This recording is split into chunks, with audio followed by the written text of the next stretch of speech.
In scorched Surrey, the watered fairways have the only grass which is even vaguely green. There hasn't been a drop of rain in Wisley for 50 days in a row. The strawberries, the raspberries and the blackberries, they closed down totally.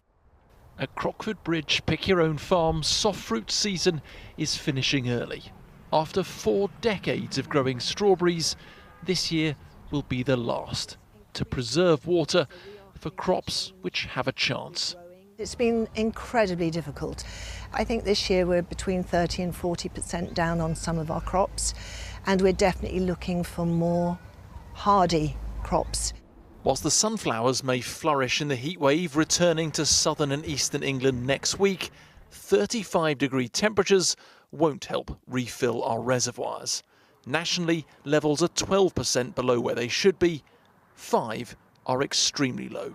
Southern England has recorded its driest month ever, and that's in a series going back to 1836. So that puts it into context just how dry it has been. Now, what we need, of course, is some lengthy rainfall to redress this balance. And unfortunately, for some parts of the UK, in the areas that are driest, there isn't really much rainfall in the forecast, possibly well towards mid-August and beyond. Since last week, half of England and all of Wales has been in drought. Widespread hosepipe bans came into force throughout July, affecting more than 25 million people. Now, South West Water has announced it's expanding its ban across the region to all the areas it supplies from midnight tonight. They are saying it's going to be another heat wave next week, so it's what to be expected, I think. Yeah, it was sort of a long time coming. There's been a lot of rain over the winter. I'd like to know with what's happening with our water and why they can't kind of store it sufficiently. South West Water says it had no choice. We're taking this action really to be proactive and to sustain the future supplies over the next coming weeks.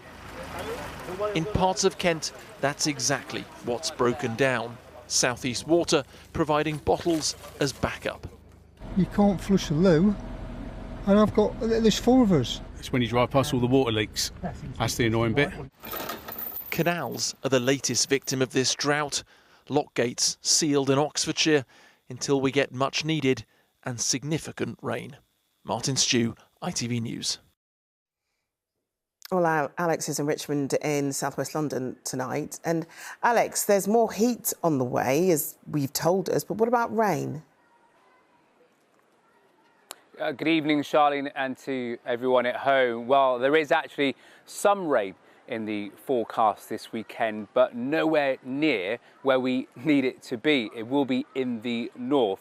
So incredibly dry conditions will persist across much of England and Wales. Let's just take a look at the summer so far in terms of rainfall.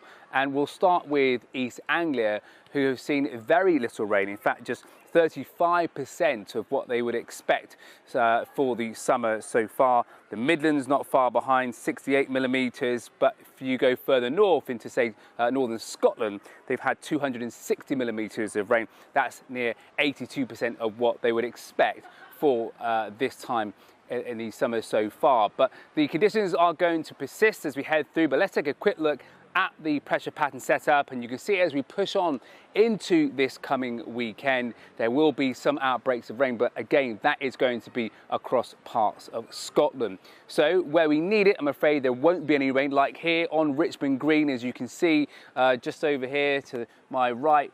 Very, very dry, barren desert-like conditions, and with another heat wave on the way, that is only going to get a fair bit worse. OK, Alex, thanks very much. The new heat wave in Europe has pushed temperatures above 40 degrees in many countries, prompting health warnings and energy emergencies. All major cities in Italy have been placed under red alert, with their populations being warned that the extreme heat is putting their health at risk. Slovakia saw its hottest day on record yesterday, with temperatures reaching 42.2 Celsius. Water levels across the River Danube have become so low that a British World War II mine was exposed. It had to be taken away and destroyed.